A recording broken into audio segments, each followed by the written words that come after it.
This is a shuttle update. I'm Alan Walden of the Johnson Space Center in Houston. Imagine being a space pilot preparing to land your ship in just a few hours and being awakened by the blare of a bugle playing reveille accompanied by an insane cacophony of shouts and barked commands. That's not quite what happened this morning. The Columbia crew was already awake when mission control became practical joke control, and everyone involved seemed to enjoy the exercise.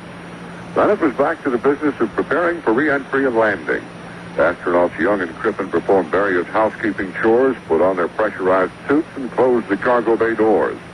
At about 12:21 Eastern Time, Columbia will be flipped upside down and backwards and fire her rockets in the deorbit maneuver. I asked astronaut Judy Resnick to explain what happens then.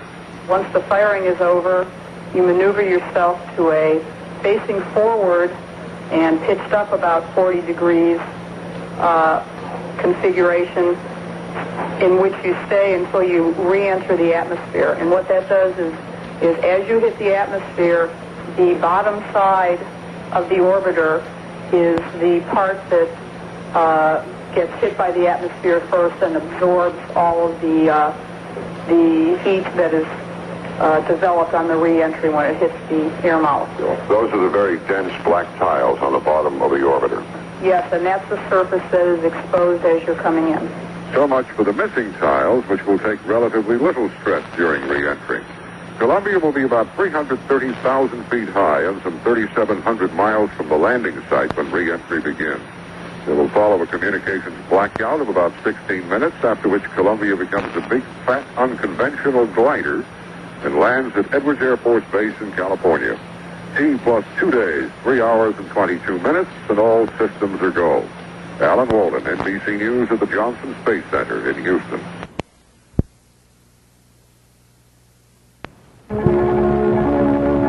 NBC News. This is Alan Walden in Houston. We are at this point only an hour and a half or so from the deorbit maneuver, which will slow the space shuttle for re-entry and landing. The 36th and final revolution will begin in just a few minutes, and standing by at the landing site in the California desert is my colleague Dan Blackburn. And at this landing site, the conditions are absolutely perfect. Skies are clear, winds are mild, temperatures are rising into the 80s, a crowd is gathered, and all the systems are go for landing here at the site. A lot of people will have their fingers crossed when the Columbia comes through that 16-minute period of blackout and reestablishes communications once again, letting everyone know that they're okay after having flown through the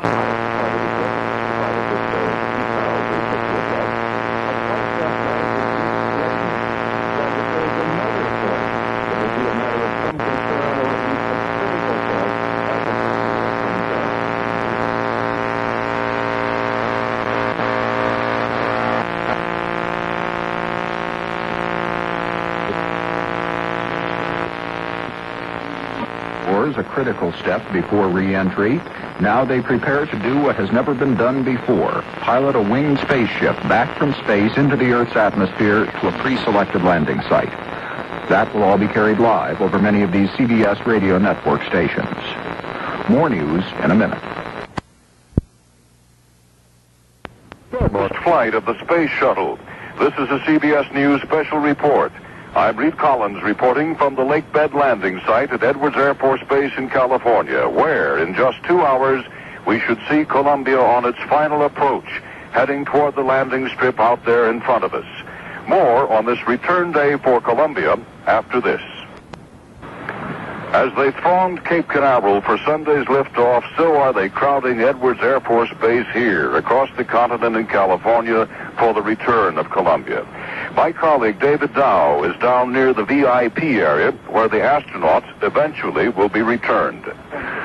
Reid, traveling to this site is like attending a convention of recreational vehicle owners. The servicemen, the civilian employees of this base, their friends, are scattered at favorite vantage points all over this base. And NASA's special guests, the so-called VVIPs, are trickling into a large tent a couple of hundred yards to the southwest. To my right, the platform where astronauts Young and Crippen, fresh from space, will say a few words and then go off to debriefings and medical checkups. In front of me, that expanse of dry clay where the astronauts will land. And across the lake bed, in the public viewing area, tens of thousands are gathering, some who camped out here for 2 days. The NASA souvenir shop opened up for business at 10 a.m. today. Business has been booming ever since. It is in every way, Reid, the day of Columbia. And David, it also is the day of dust, as here on Rogers Dry Lake, several buses bearing late arriving VIPs have made their way down the firing line here. We're on the very edge of the lake. They have sent up clouds and clouds of dry lake bed that is now floating back across these stands from which people are going to broadcast Columbia's return. It's a bright, sunny morning. It was a very chill pre-dawn area, and that is the habit here up in the high desert country in the Mojave. But now the sun is brightening everything. The lake bed shimmers out there as the sun heats it up. The convoy of trucks and recovery and post-landing support vehicles went out early today. We see its figures just barely visible out there in the haze. They're waiting alongside runway 23, which is the objective for Columbia. It will pass over here about 50,000 feet in altitude. It's expected to break the sound barrier as it comes back through the speed of sound. Everybody should see and hear Columbia's arrival. Another one of those moments of destiny where the first time anything like this has been tried is to be tried and hopefully achieved today, the return of a winged vehicle from space. This is Reid Collins, CBS News, Edwards Air Force Base in California.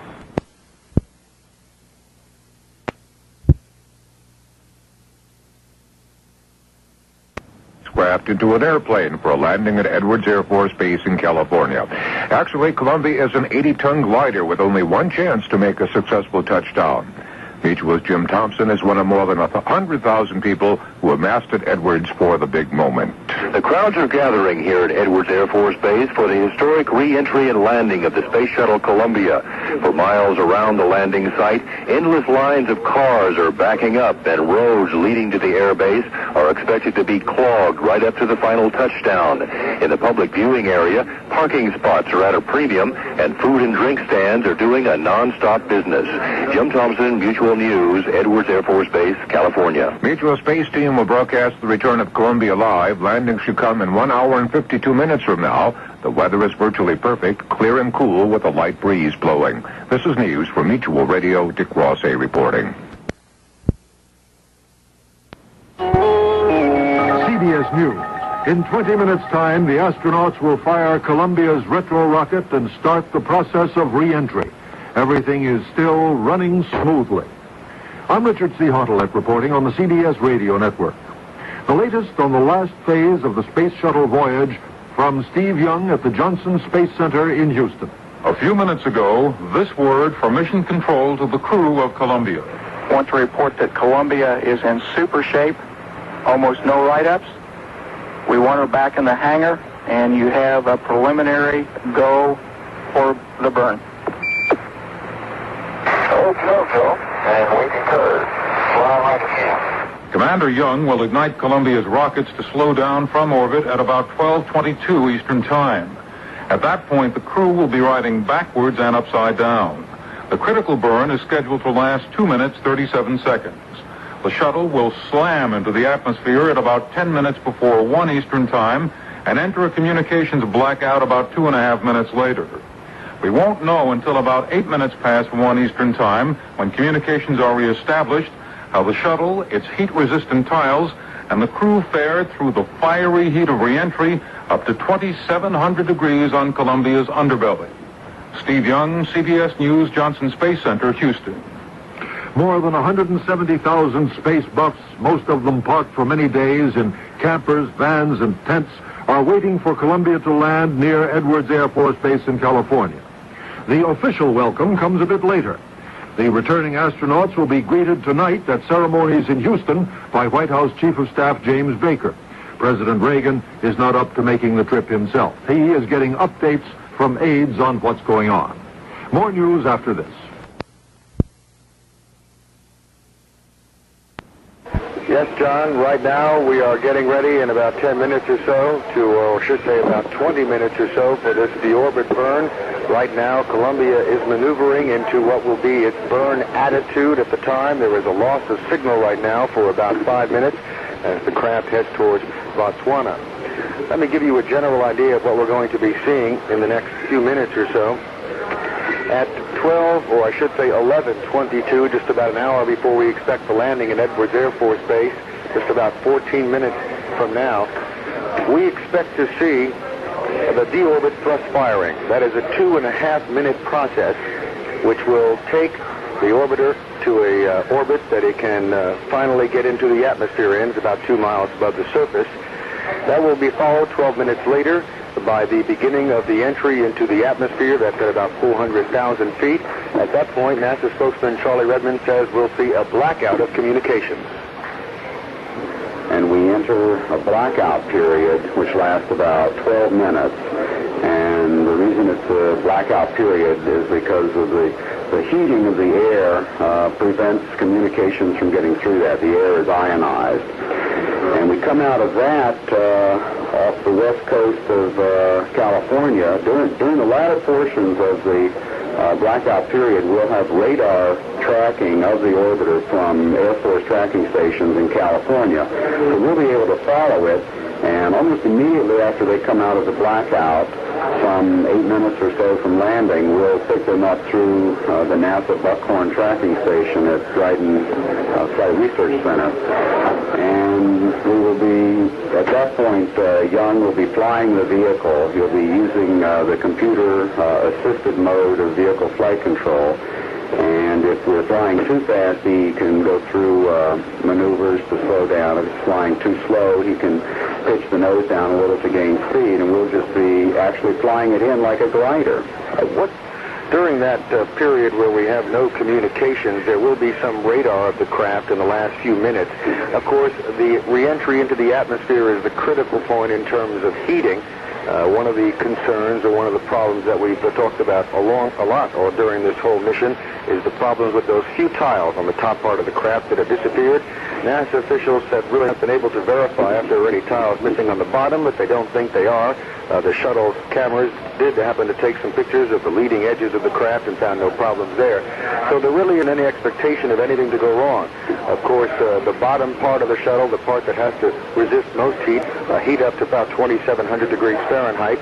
That is the important part, of course, in re-entry. The tiles are missing from an area on the ohm pads where the temperature won't get above probably 700 degrees Fahrenheit, certainly probably the coolest part of the whole craft at that particular point.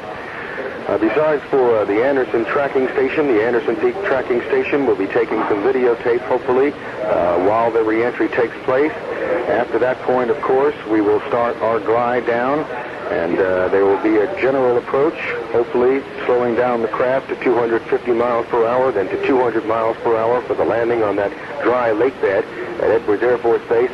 We would expect Young to need about 7,000 to 10,000 feet to slow the craft down. That's no problem, though. Edwards got plenty of room. We understand 40,000 to 50,000 feet. It's about 300 feet wide, just in case there's any kind of movement from one side to the other, or if the brakes lock, or if one of the rudders don't work, or something like that. But again, they're not expecting any particular problem. Let's turn over to Mission Control right now, if we can, and see what they're saying. No, we can't get that yet. Anyway, they're coming over back to Botswana. I think we're going to pick up this signal right now. And again, they got the word a little while ago that they can move into their burn attitude. We are waiting for the official go, no-go on the burn attitude. Of course, there was always the contingency if something should go wrong in the next few minutes here, that NASA could decide to extend this flight for 24 hours. It is a possibility. It always has been in the contingency plan. Although, again, things have been going so well that I think everyone would be surprised at this point if we had any particular problem.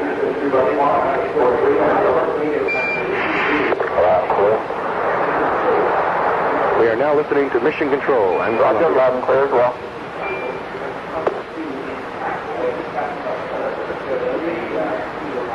We should be hearing any moment an official go or no-go. I would imagine it would be a go for this deorbit burn, which will take place in about 10 minutes.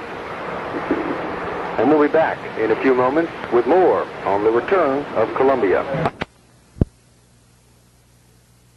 Okay, Ben. Right now we are 2 minutes and 45 seconds from ignition. Wayne, could I ask Major Peck a question real quick? Sure. Major, you talked about this being a very tricky maneuver. What do you mean by that? Is it because the shuttle is flying so fast they're hard to see, or what? How is this tricky? You know, the T-38 is a moderately supersonic aircraft. The top speed is around 1,000 miles an hour or so, and the shuttle will be coming in very high and very fast. It's over Bakersfield. I understand it's going to be in the neighborhood of Mach 3 or 4. And that's considerably above the T-38's maximum capability. And it would be coming in rather higher. The approach of the shuttle is very high and fast.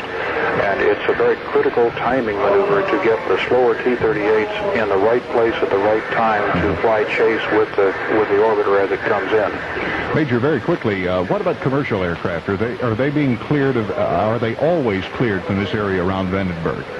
Well, this is not around Vandenberg. The control is from Vandenberg, but the landing is around Edwards. Yes, that's right. The airspace around Edwards will be cleared for this. But that's normally cleared. Isn't that restricted airspace? Not normally at the higher altitudes. At lower altitudes it is, but at the higher altitudes it's normally, there are a number of commercial aircraft routes above that, but they will be rerouted around the Edwards area for this landing.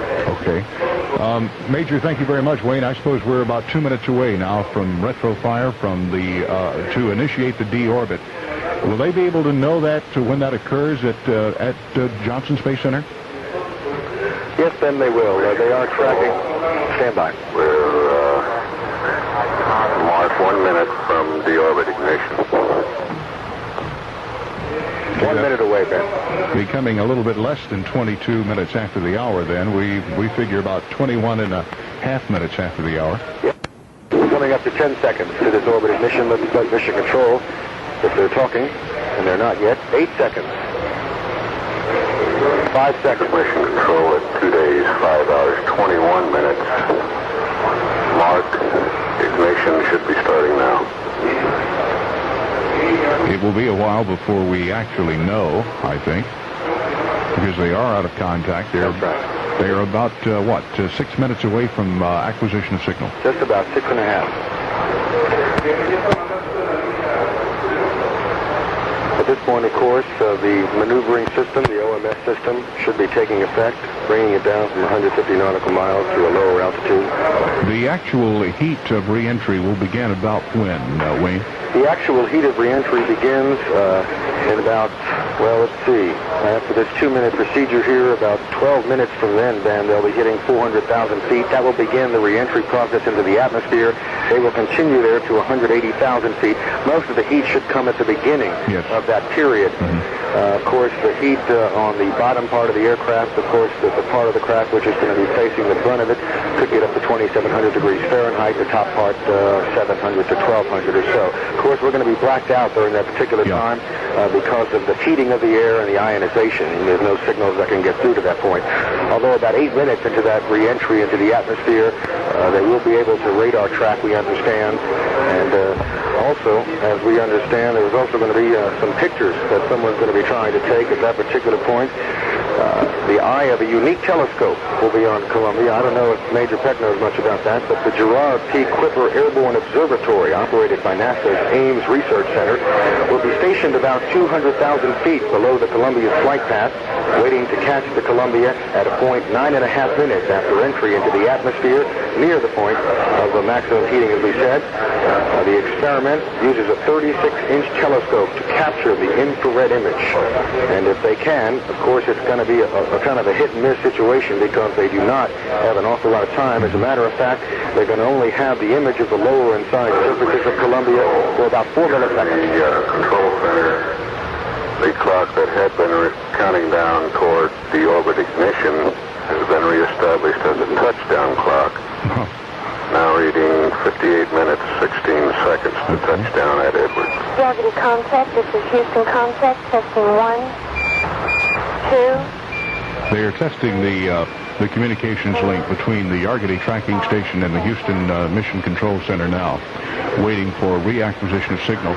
I figure 2.5 minutes now that burn should be completed now. Wayne, is that right? That's right, Ben. It should just about be completed. They should be in this low enough orbit to where they can maneuver down with Young at the controls, with the computer helping.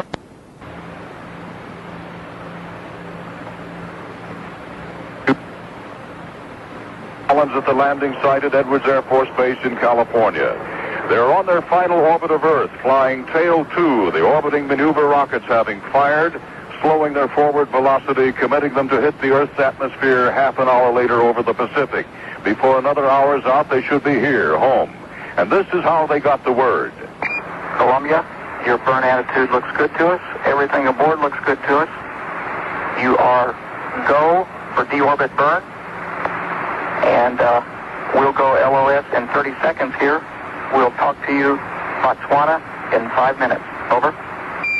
Okay, understand both for the deorbit burn. Thank you now. That's the best news we've had in 2.5 days. And we'll have more on homecoming for Columbia after this message.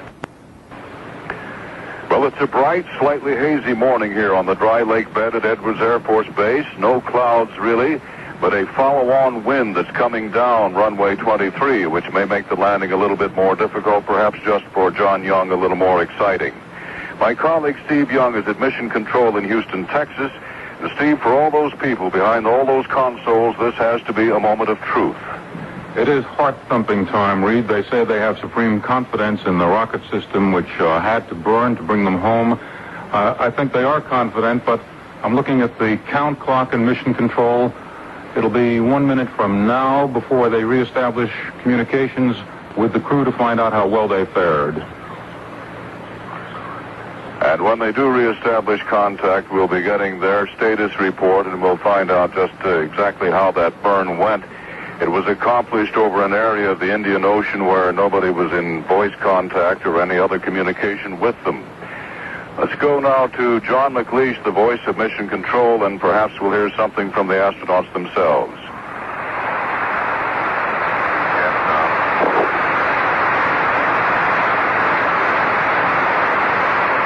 We'll get a report at the Argody on how the deorbit maneuver went. They're approaching a land station in Australia, and as John McLeish is saying in the background, they expect to be in contact in about 4 seconds. Let's hear how everything went. Let's see if they call them up.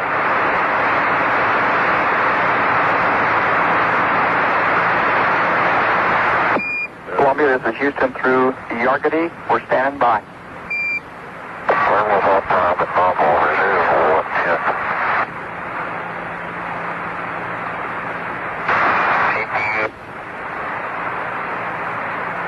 Restart sign also. We've got 2 and 3 running now. Here, mention of the APUs, the auxiliary power units, all 3 of them aboard apparently are running. Okay, John, we copied the shortest of all burn reports. And, Crip, we understand you have 2 of 3 APUs running now. Yeah, you're fighting out there a little bit, but the rest are correct. Well, then they have 2/3 of them. That's enough to bring the ship in. They provide much of the hydraulic power for the control surfaces, which will come into use as the plane reaches the sensible atmosphere. And so she's flying home. The deorbit burn has been accomplished. The men are on their way back. They are committed to landing Columbia. And before the next hour has passed, it should be here. This is Reid Collins, CBS News. Sometime within the next few minutes, there's a very good chance. With the tail. We'll be with you for 2 minutes, and you'll like to know that 4 chase aircraft have just launched from Eddie and coming up looking for you. Check 6. I believe we're listening to Mission Control and Columbia. We'll be there in about 45 minutes. That's what they're hoping, and we're sure of it. We're with you for 1.5 minutes longer. That's right, Noah. This is Jeff again. Those chase aircraft they're talking about are the T-38. Space was black, wasn't kidding you. It is really black.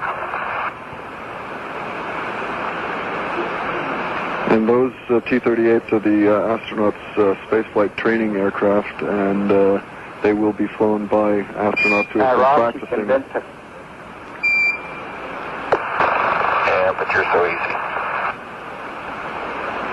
Jeff, how soon are we going to lose contact? About a minute now, I guess. Yeah. It is my great scientific observation that did it to you. A little under a minute now. When we do lose contact, I'm going to have to be getting... You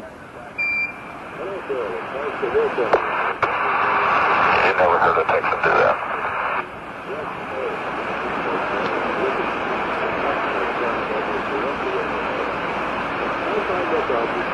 General, why do they need to use chase planes? Well, primarily look the vehicle look it over and see if nothing's missing. Also, follow it down, cover it with a TV camera, and call out the altitude of the shuttle above the lake bed in case they have any problems. Also, they run an airspeed calibration on the shuttle between a T-38 and a shuttle, comparing altimeter readings and indicated airspeed readings. Will this be standard with the shuttle, or just for the first few flights? It'll probably be standard with the shuttle. They'll pick him up probably around 40,000 feet as he comes below Mach 1, because the T-38 only has a 1.3 Mach number capability, straight and level. Columbia is out of range at Yargity now.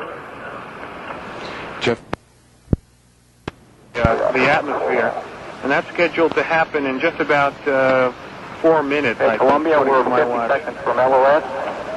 Everything looks perfect going over the hill. Nice and easy does it, John. We're all riding with you.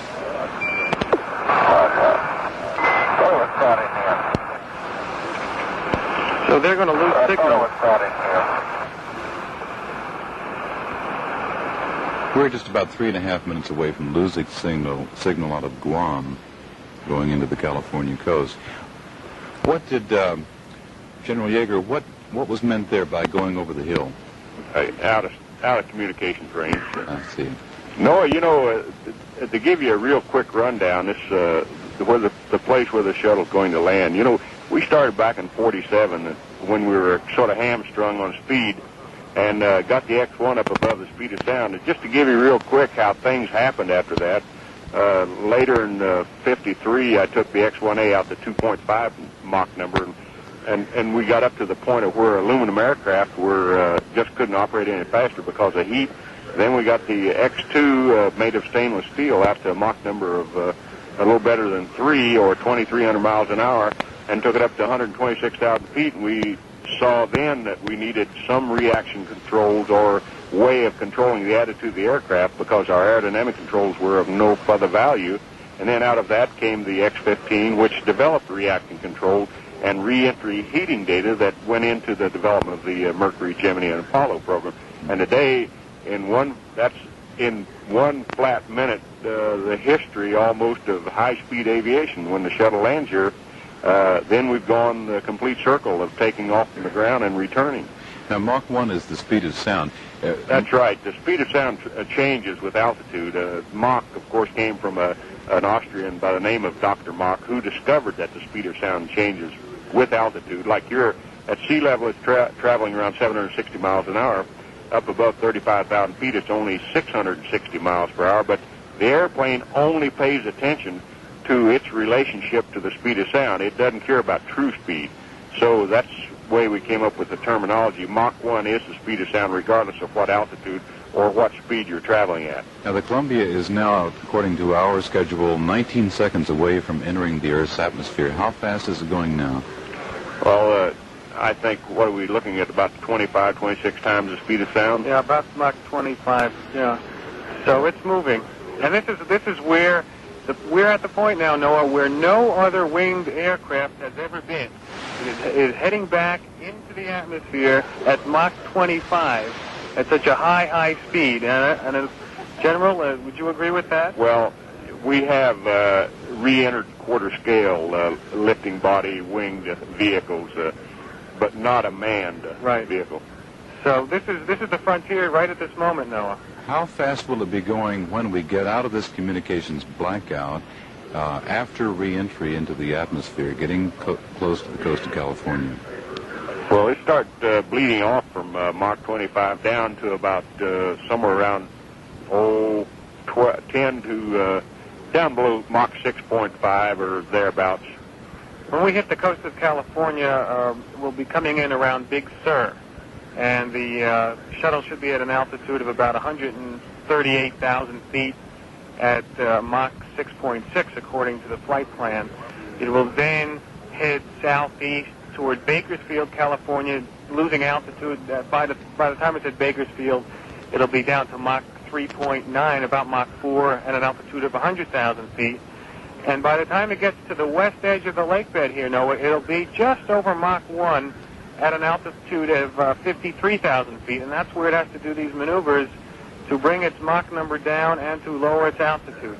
While we're talking about the speed of sound, I wanted to go back to something I've always been fascinated by.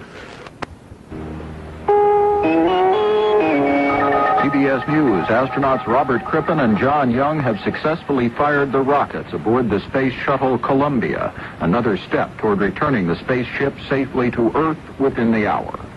I'm Rob Armstrong, reporting on the CBS. Use the smaller reaction control system thrusters to maneuver the shuttle to a flying position upside down and backwards. There were several anxious moments until communications was reestablished. Columbia, this is Houston through Yargady. We're standing by. Burn was on time, but nominal is 110. The burn had gone well. Then, final communication with the spacecraft before radio contact was lost a few minutes before Columbia entered Earth's atmosphere. Everything looks perfect going over the hill. Nice and easy does it, John. We're all riding with you. The answer was indecipherable. The communications blackout caused by ionization around the shuttle will last until about 8 minutes past the hour. During this re-entry phase, some exterior surfaces of Columbia should be a sizzling 2,700 degrees. Steve Young, CBS News, Johnson Space Center, Houston. The Space Shuttle Columbia is scheduled to land at Edwards Air Force Base in California's Mojave Desert about 20 minutes from now, and it will all be carried live over many of these CBS radio network stations. More news in a minute. To cross the coast at Big Sur at 6 times the speed of sound, 149,000 feet up, and she'll head straight for this vast bowl of sand where men have always gathered who wanted to fly faster, higher, and better. You think of the Yeagers, the Whites, the Northrops, they've all been there. This place throbs with their stories as we await what could possibly be the biggest story of the era of manned space flight, the return of Columbia. Young and Crippen, we expect to be hearing from in just a matter of moments. They have re-entered. They should be coming out of the blackout area. Let's listen and see if we can get them picked up. In just a moment, we should be in contact, in voice contact. The Mach 9 call to Chase helped set up the phasing for his rendezvous with Columbia. They're getting a chase plane in place up there, trying to meet incoming Columbia at a point in space which is rapidly for it becoming the sky. A bright, sunny day here. This beige platform, which is really Rogers Dry Lake, is just shivering with anticipation under the hot sun. 21 vehicles are over there near the midpoint of runway 23. After landing, they will make the vehicle safe. 1 minute. They will aid the astronauts in getting out. Take some 40 minutes maybe to get them out of there. Right now, though, we await the arrival on the western slopes of its own country of Columbia. By for the Mach 9, 9,700 feet per second call. This one. AOS. Stand by. We have signal. Mark. We've acquired Columbia. In automatic flight control. Chase, disregard the Mach 9 call. We'll give it again shortly. We'll go. We're awaiting an altitude of 100 first word. 2 C-band radar contacts showing an altitude of 165,000 feet. Range to go 410 nautical miles. Stand by for mark on 9,700 feet per second. Hello there. Houston, Columbia's here. Hello, Columbia. Houston's here. How do you read? Land square, and we're doing Mach 10.3 at 180 AF. And we couldn't agree more, John. Your state vector's good. We've got good data in-house. Okay, well, looks to me like the LOD is nominal. That's the lift over drag ratio. Nominal. She's coming down as he plans. John Young's voice. Mark Mach 9 at 9,700 feet per second. Columbia, you got perfect energy, perfect ground track. Roger that. Columbia now 9 times the speed of sound. Flight dynamics And John, we're showing you rolling right. Looking good. Right, normal roll. Rolling now. Heading for the coastline. Chase will be on time. Okay. Altitude 152,000 feet, range 211 miles, speed Mach 8.8. Roll reversal complete. Columbia, we show you out of 151K now. 8.4 Mach, looking good. Roger that, Dan. I got a solid tank in locked on tank in 2 and 3. Roger that, Trip. We're looking. Crippen says his displays show the tactical air navigation system here along the range track has been picked up. All 3 APUs hanging in there, looking good. Roger that. We can cut. We have auxiliary power units that control the surfaces, the elevons, and the rudder. They're all running too. Everything working well as she streaks toward this place. Crossing the coastline now. Show you crossing the coast now. Roger that. We can cut. 141,000 feet. Range 240 miles. Attack amps, go ahead and take them. Okay, going in. So they're ranging on the tactical air navigation system. Crew now incorporating tactical air navigation system data into the spacecraft. Mach 7. 7 times 135,000 feet, range 221 miles. Columbia, Dead on the ground track. quiet to it. Well, let's go out in here, too. What a way to come to California.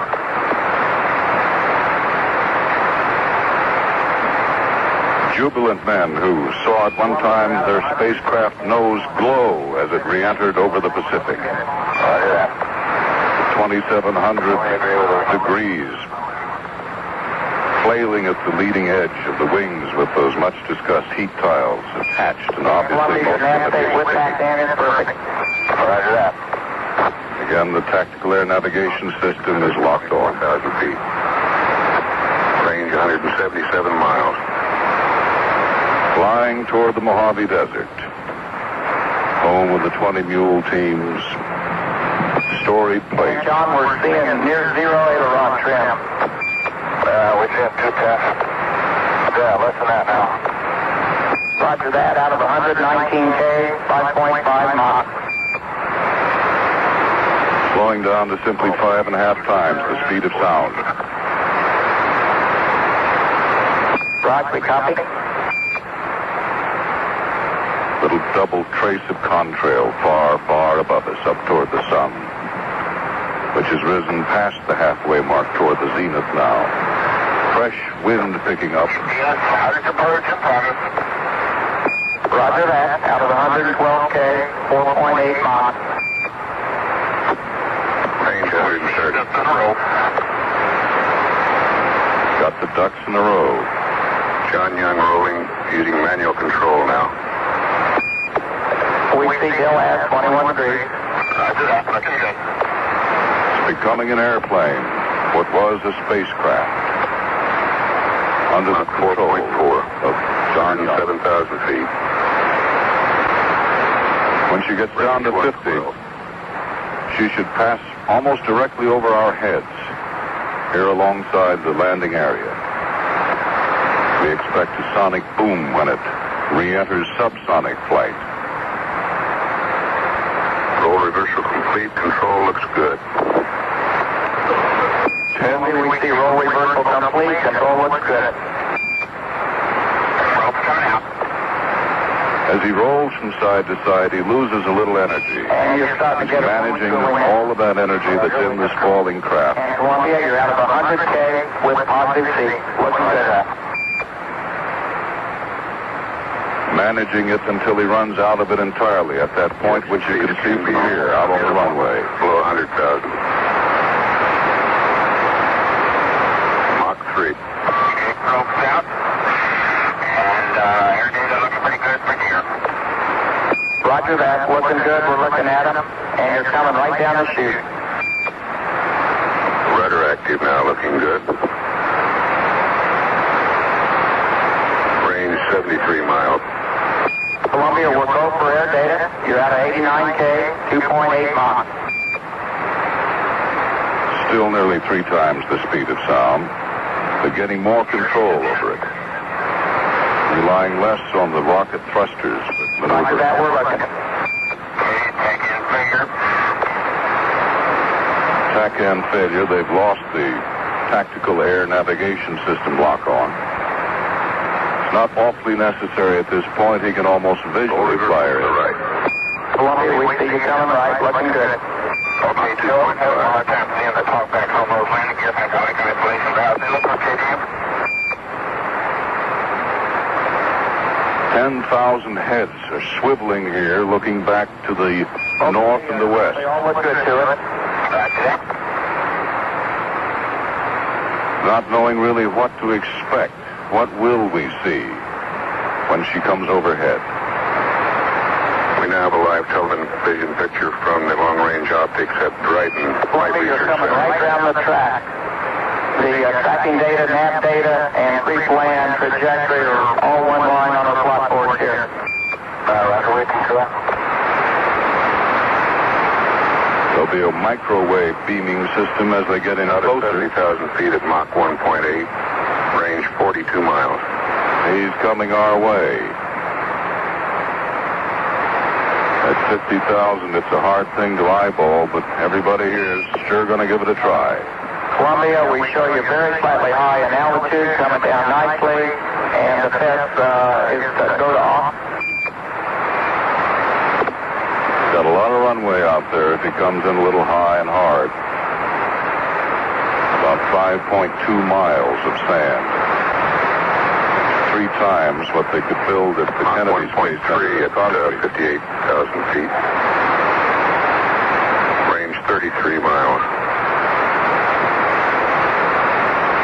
Just about to pass below the speed of sound. Looking good.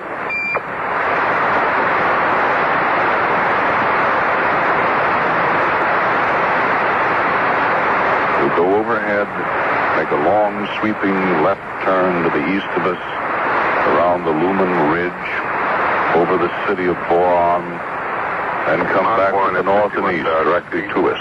Range 28 miles. Columbia, you're going subsonic now, out of 50K, looking good. And we should get that little concussive shock as the sound of it travels down to Earth and gives us a little pounding here. Columbia is saying, I'm home. Everything looking good. Columbia, you're approaching the hack now, right on the money. What do you think of that? Could you feel it? Could you hear it? Everybody here could. Not one, but a double boom. Columbia getting ready to start the big sweeping turn into the runway. Everybody's looking. You can't eyeball it. You can see it on optics. And crimp, altimeter 3009. See, they gave him a regular altimeter setting. That's with the barometric pressure here at the lake bed today. 38,000 feet. Range 19 miles. Columbia, you're coming right around the hack, looking beautiful. And there is a contrail up there. That may be he. Now it's going to board 30,000. Well, he could be at control. It's really hard to say. Once he gets around, he goes more than 180 degrees around. Columbia, you're really looking good. Right on the money. Right on the money. And he'll start a final approach that takes him down some 20 degrees. Young can look straight down, and there's a spot painted on the head of the runway there that he can aim for before he flares out. Final, your winds on the surface are calm. 25,000 feet. Eyeballs straining against this glaring sun, just wanting to catch that first sight. Mach 0.6, range 13 miles. 22,000 feet. Making that long left-hand turn. It's left-hand because Young's in the left-hand seat. He's flying, and he wants to see the runway. When you bank left, that gives him the view. You're right on the glide slope, Columbia.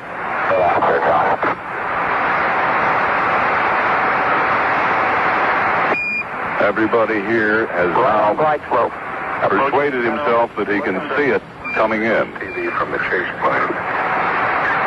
Chase plane television has picked it up. 16,000 feet. Mach 15. Airspeed 271 knots.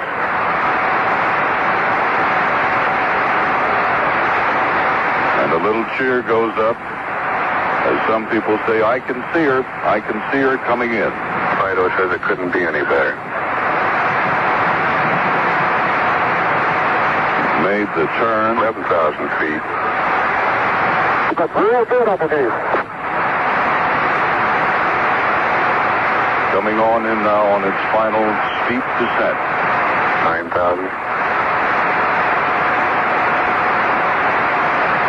Using that 280 air brake when it needs to. I think it looks real good.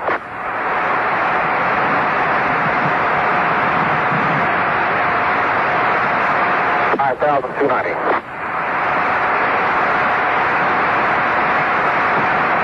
1,700 feet, he'll begin to pull out a little bit.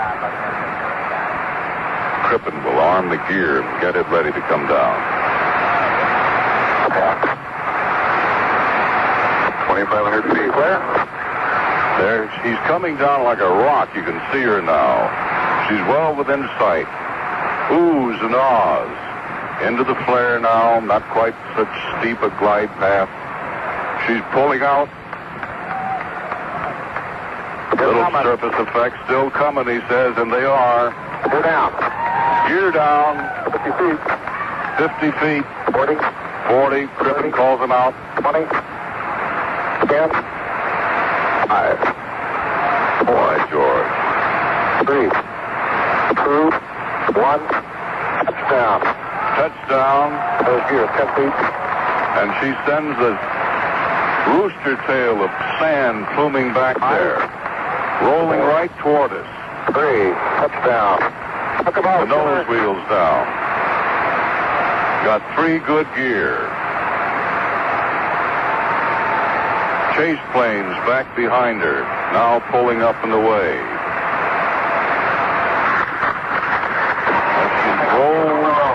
Roll. Welcome home, Columbia. Beautiful, beautiful.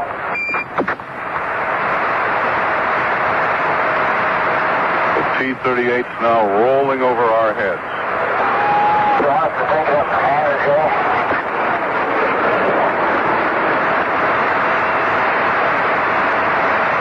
We're going to dust it off first.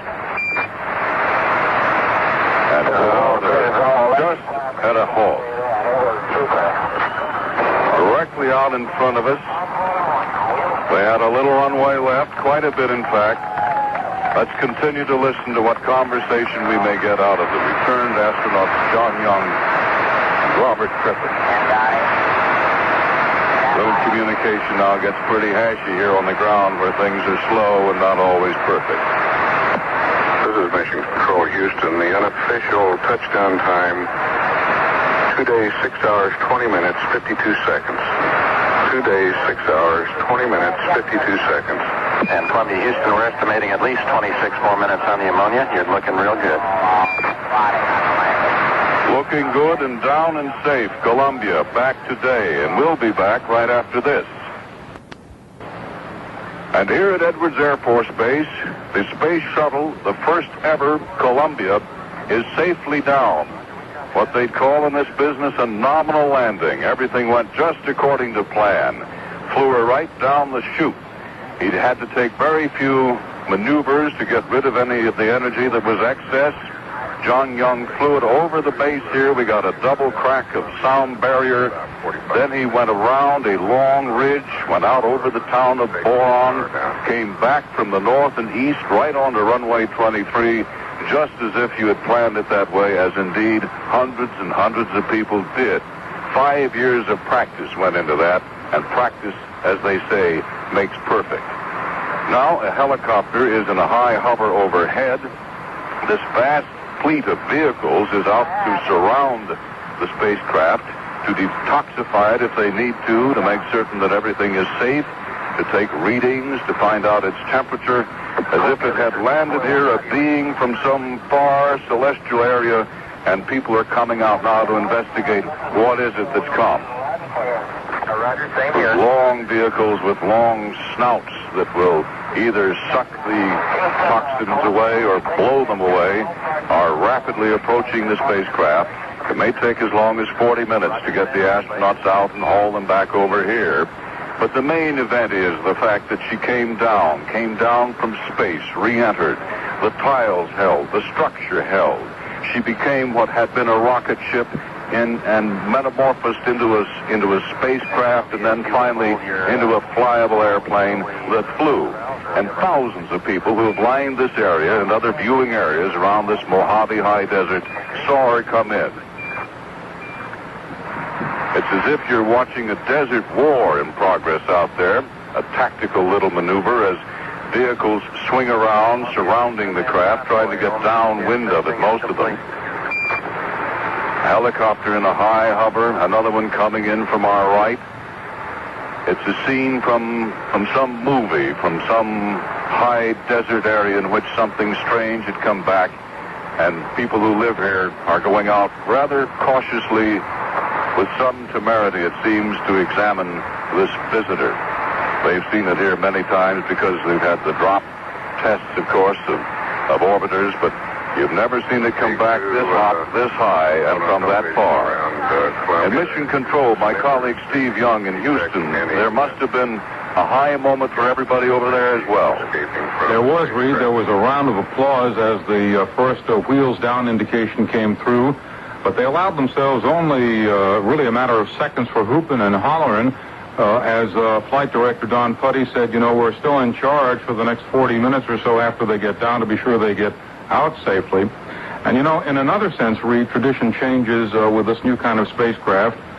In a very real sense, the highest emotions are out there with you. The families of the astronauts used to be in the mission control room, but Susie Young and Commander Young's children, Sandy and John, and Bob Crippen's wife, Virginia, and their children, Ellen and Susan and Linda, flew out of here yesterday. Now the families can see firsthand the return of their husbands and fathers, and that will be happening out there very shortly. Well, Steve, is the spacecraft still in a situation in which it's under mission control, or is it just under the base ops and ground guidance out here? I wonder who owns the thing now. Well, I guess the government owns it and we all own it, but Don Putty, the Crimson team, still control it. That's what they said to each other, and I guess that is the protocol. There's one little item they're going to have to go through that they hadn't really planned. The developmental flight instrumentation object, the recorder that records the thermal temperatures and loads and things, has been acting up since the beginning of the flight. They tried to fix it yesterday, so they're going to go back and safe that today and pull it out and see if they can't get something out of it as far as the reentry sequence was concerned. A lot of valuable data there. But the most valuable information is not really instrumental or numerical. It's human, isn't it? The fact that we got two men, two fragile people back alive and safe in a craft that a lot of people had some doubts about. As we know, it lost some of the tile on the up and aft section. This caused a lot of consternation in some quarters, caused some doubts. Nobody had ever tried to fly a winged craft in from outer space before. Nobody knew exactly whether we'd ever require a signal again after that long period of blackout. Acquire we did, and streak she did, and land she did, and there she is. Steve, what do you anticipate will happen there? The astronauts will be taken out here at Edwards. They may have a few words to say over in the VIP area. Then how soon do you suppose they'll get back to Houston and back to work? Or will they ever? We think they're going to be here around 5:30 our time, where they'll be greeted by Jim Baker of the White House staff. And then it'll be a week or so of debriefing by the doctors and by the other people who want to pick their brains and have them recall their recollections. Reid, I was wondering about one thing. I know that those tiles shed a lot of heat on the outside, but could it be that one of the reasons that they're being so gingerly, in addition to the fact that they're concerned about any residue of fuels which are necessary in space but dangerous on Earth, is that the interior of those tiles could still be retaining a lot of heat? I suppose that's part of it. Of course, this is an orchestrated thing that we're seeing. It looks confused as war might, but everybody knows what he's supposed to do. There's a post-flight landing plan for these people, too. And the caution that they're exhibiting probably comes from the fact that the spacecraft doors have been closed for a long time, and the evaporators that operate on the evaporation of ammonia and other semi-toxic materials, and the fact that it has been burning hypergolic fuels in its rocket systems for all this amount of time. There's no way to probably know that you've safely purged all those ports and gotten rid of everything. So I suppose that's part of the caution. And the fact that nobody wants to do anything wrong. Nobody wants to make a mistake that might destroy some data, or worse yet, perhaps delay the egress, as they say, of the astronauts from that cockpit where they've been for the better part of 2 days and some hours. Again, a high helicopter hover directly overhead. Perhaps that's a photo helicopter taking pictures of it all. It is quite a picture, that great gull-like being out there on its tripod landing gear, surrounded by big trucks, little trucks, what look to be APCs, armored personnel carriers, some of them. A helicopter overhead, little wisps of sand here and there that have been kicked up by all this vehicular activity as the sun climbs higher and higher over this big beige bowl of a dry lake bed. And we'll have more on the safe return of Columbia after this word. Are you looking for a new job? Let the National Business Employment Weekly help you find it. This new paper from the publishers of the Wall Street Journal lists over 1,000 executive, managerial, and professional opportunities each week. The National Business Employment Weekly has jobs in every industry, from aerospace to real estate, at every salary range, from $25,000 to $250,000. The National Business Employment Weekly. It's all the employment information you need in one weekly package. Each issue contains job opportunities from across the nation that cannot be found in the classified section of your local paper. Positions in accounting, data processing, engineering, finance, law, marketing, and management positions right up to chief executive. Pick it up at your newsstand today, or send your check for $15 to National Business Employment Weekly, Box 300, Princeton, New Jersey, and we'll rush you the next 6 issues by first-class mail. That's the National Business Employment Weekly, Box 300, Princeton, New Jersey, 08540.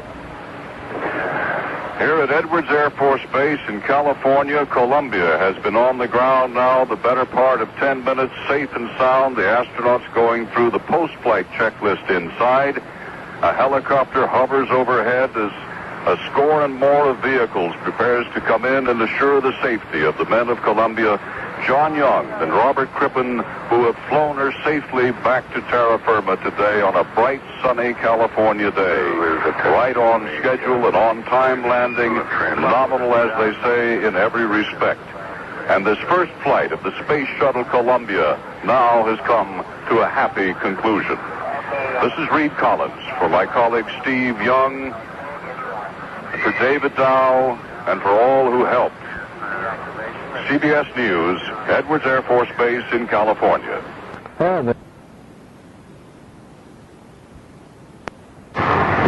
So let's go to Irv Chapman in Mission Control. John, there's a lot of congratulating going on from the crew to flight controllers and back. And a few moments ago, a letter of congratulations was read from former President Jimmy Carter. Chuck Taylor is standing by in mission control. Chuck, how do they look now? Well, I think we're having some problem with Chuck Taylor, so let me just say that it has been quite an experience for everybody concerned. They simulated 3,800 things that could have gone wrong over a 3-year period, and so few of them did. It was a picture-perfect landing. They couldn't have asked for anything more, and that is what they got. A lot of proud people here at the Space Center in Houston, as at all the other facilities. And now, Bob Walker.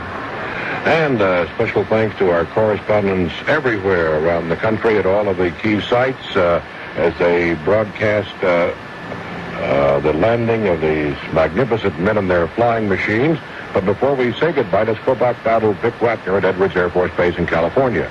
I wonder if Dr. Catherine Sullivan can join us just for a moment before we close off to give us her view of where we go from here. Well, Vic, I think we definitely go onward and upward, to use an old phrase, but I think the places we will find on that onward and upward will be places we can't even begin to imagine yet. This is really a very new and different era in space. We've got a fantastic machine here that will give us undreamed of possibilities. Thank you, Dr. Catherine Sullivan, and we wish you the best of luck in your chance to fly in that. Back to Bob Walker. KLBJ 59 in Austin. CBS News. 5, 4, George. 3, 2, 1, touchdown. Touchdown. There's gear, 10 feet. And she sends the rooster tail of sand pluming back there. I'm Douglas Edwards, reporting on the CBS radio network. What a way to come to California. With that joking comment, America's 2 space shuttle astronauts glided safely to Earth and ended the historic maiden flight of the world's first reusable spaceship. More now from Reid Collins at Edwards Air Force Base in California. With a double sonic boom announcing its arrival, the Space Shuttle Columbia soared over Edwards Air Force Base, banked left around the place the 20 mule teams used to labor, and came to a perfect landing on the dry lake bed right in front of us, where she sits now, surrounded by the post-landing support vehicles. Young and Crippen are still inside, having completed most of their post-flight checklist. They're waiting now to be taken out. They have detected, however, some slightly toxic gas in and near the spacecraft. Floods of congratulations are coming in, perhaps none more important to the astronauts than a statement from Christopher Kraft, who rose from launch team leader in the early days of spaceflight to become director of the Johnson Spacecraft Center. Said Kraft, the moment Columbia touched down, we just became infinitely smarter. Columbian crew, home and safe. Reid Collins, CBS News, Edwards Air Force Base, California. And now this message. In fact, the astronauts, hale and hearty, anxious to get out, just stepped out of the spacecraft, having jived mission control in Houston, Texas for the length of time it took. They joked about luggage. They've made several analogies with airline flight. But finally, they suggested that if they're going to take passengers aloft, they're going to have to figure out this other aspect of it, that is, getting the passengers off the plane sooner than it has landed. Part of their problem, of course, was due to some toxic gas that was detected in the area. That plus the fact that nobody's done this sort of thing before, made a big spacecraft safe sitting out there on the runway as we view it here. The astronauts, as we say, have been down the better part of an hour, Columbia having sailed over Edwards Air Force Base with a double sonic boom, making a long left-hand banking turn, and then John Young setting her down just like it says it would in the book. They've been down. They've been chatting with mission control. They're now out of communication. They're getting ready to step into a white little van, which will take them over here to the VIP, the very important persons area, where they're expected to have a few words to say to the tens of thousands of people here, still awed by it all and still waiting to hear and see them close up.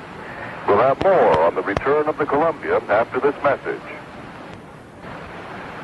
And here at Edwards Air Force Base, both crewmen now are out of the spacecraft heading toward a white little van that will take them across the sand to the waiting VIP area where they're going to tell folks how grand a trip it was. We've been hearing from them anyway, and they have been discussing what a great spacecraft it was. Young, who flew it in mainly with the help of his co-pilot Crippen, said he really liked it and said it was a super craft to fly. They're all just about ready now to step into the little van. They'll be brought back. A pace away from them is a small windmill device designed to suck the air on downwind from them. The convoy and the post-landing array of vehicles still is out there on the white baking sand, prepared for any eventuality, one of which is going to have to be the long tow back. Once the men have been started on their way, a tow has been hitched to the nose wheel of the spacecraft Columbia, and it will be towed rather ignominiously back here at a very slow rate of speed, considering the fact it's been orbiting the Earth at more than 17,000 miles an hour for the past couple of days. But the men are safe and sound. They're back. They're in their blue flight coveralls, relaxing and getting ready to head on in as a couple of backup people now become responsible for the spacecraft, and these men are earthbound again. This is Reid Collins, CBS News, Edwards Air Force Base in California. CBS News. Fantastic, spectacular, a great day for America. Those are the words NASA officials are using to describe the flight of Columbia. I'm Betty Ann Bowser reporting on the CBS radio network. Columbia did the job, went up like a rocket, sailed in orbit like a spaceship, and landed like a glider today at Edwards Air Force Base in California. Astronauts Crippen and Young are well.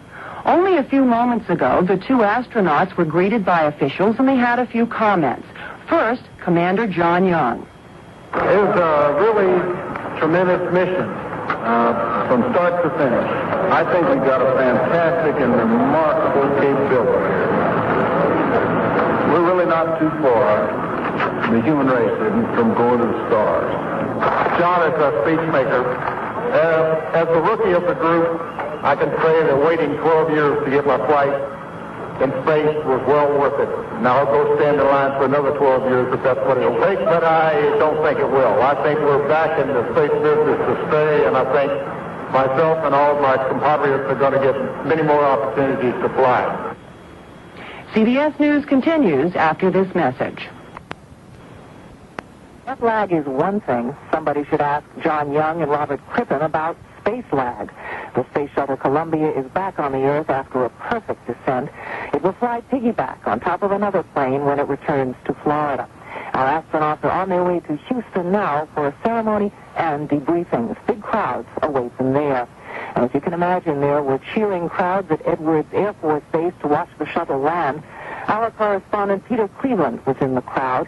Peter, what did the astronauts do after they emerged from the Columbia?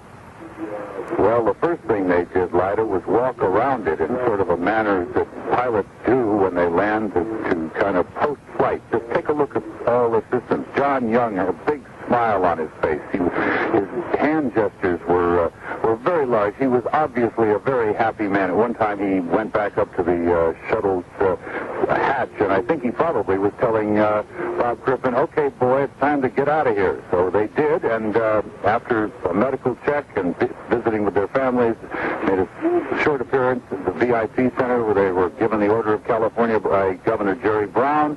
They are on their way now to Houston. The shuttle's still on the runway. The briefing is going on in Houston. Lyda? Yes, Peter, why did it take so long? There seemed to be about an hour of time between the time the shuttle landed and the time they actually emerged from the shuttle. What happened during that time? During that time, they were safing all the systems on board the shuttlecraft and making sure that everything was as it was supposed to be, and that was about to take 45 minutes, but I don't think 15 minutes on board. I don't think either one of them really wanted to get off in the first place. And what's ahead for them now? Well, of course, there'll be extensive debriefings, and since these two men were among the men that helped build the shuttle, why, they're going to be doing a lot of engineering work, going over the data and looking forward to the next flight and what they can change or what they might have to change. And from the way this flight was, I don't think it's going to be very much at all. Thank you. ABC's Peter Cleveland at Edwards Air Force Base. A flawless mission. That story coming up.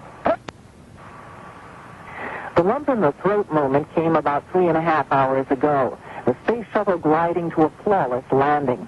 Then, about an hour later, the astronauts emerged. ABC's Vic Ratner was there with John Lyons. And there they are, John Young shaking off the hands of the ground crew who offered to help him down the steps, carrying his helmet, climbing down the steps with a great big grin on his face. Walking unaided over to the transfer van, the air still filling up his suit. He's going to walk, I see, he's walking over to look at the clouds. He's down underneath the spacecraft, looks up, and checking out to see whether it was something he couldn't have done in space, and he has a big smile on his face, a very big smile. President Reagan wrote to our astronauts today, his words echoing the thoughts of millions of Americans. You put new worlds within closer reach and more knowledge within our grasp, wrote the president. We thank God for your safe return. This is the first time in the history of the world that a spaceship has returned to Earth safely, ready to fly again. I'm Lyda Snow, American Contemporary Radio, a service of ABC News. This is The World Tonight. Good evening. I'm Douglas Edwards, CBS News. Welcome home, Columbia. Beautiful, beautiful. It had never been done before. It went up like a rocket, flew in orbit like a spaceship, and then landed like an airplane. It marks the dawn of a new era in space travel. Reid Collins reports from Edwards Air Force Base in California. The space shuttle screamed out of its re-entry ordeal, flying 8,000 miles an hour and shot across the coast of California, headed for Edwards Air Force Base. It announced its arrival by sending down a double-barreled sonic boom that rocked the Mojave Desert. Moments later, Young and Crippen were on their final approach, and they settled the heat-scorched Columbia to a perfect landing out on the dry lake bed. It took 1 full hour to get them out of the orbiter, though, and Young commented at one point in the process they'll have to do better when it comes time to carry passengers. They proved the system works, that men can return from space in a winged vehicle and fly it to a selected landing site on Earth. As the veteran launch director, now the boss of the Johnson Space Center, Christopher Kraft, said, when Columbia touched down, we just became infinitely smarter. Reid Collins, CBS News, Edwards Air Force Base. The first physical checkup was over quickly, and then there was a short welcoming ceremony with John Young and Bob Crippen seemingly as fresh as though they just wound up a 9-to-5 day and were home again to hoe in the garden. David Dow reports. Tens of thousands of spectators strung around Columbia's desert landing site cheered the spaceship's touchdown. There were new cheers as astronauts Young and Crippen appeared before some 2,000 special guests of NASA. It was a heady moment as Young spoke first. It was a really tremendous mission from start to finish. I think we got a fantastic and remarkable capability here. We're really not too far. The human race from going to the stars. They had kidded Crippen about being a 43-year-old rookie in space, but he was a rookie no more.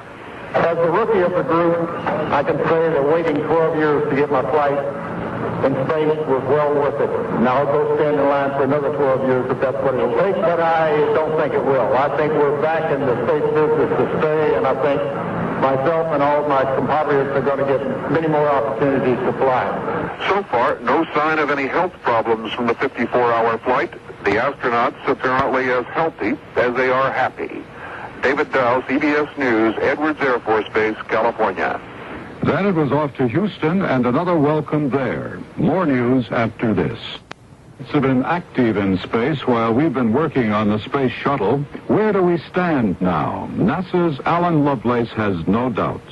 I think this epic flight of Columbia proves once again that the United States is number one.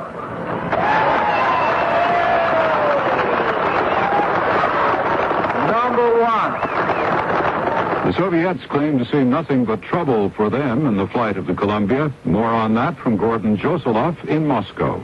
There's no public talk here of a renewed Soviet-American space race, at least not yet. But privately, Soviet officials, while proclaiming Moscow is still very much in the lead in manned space exploration, are showing evidence of worry over the shuttle program. Soviet media have stressed repeatedly the shuttle is intended mainly for military purposes, including including the testing of laser weapons in space. This is more than a propaganda line. It no doubt reflects intense Soviet concern that the shuttle may eventually give the United States a military advantage in space. Publicly, the Soviets stress the peaceful nature of their space program, but the military, by all indications, is getting a share of the returns.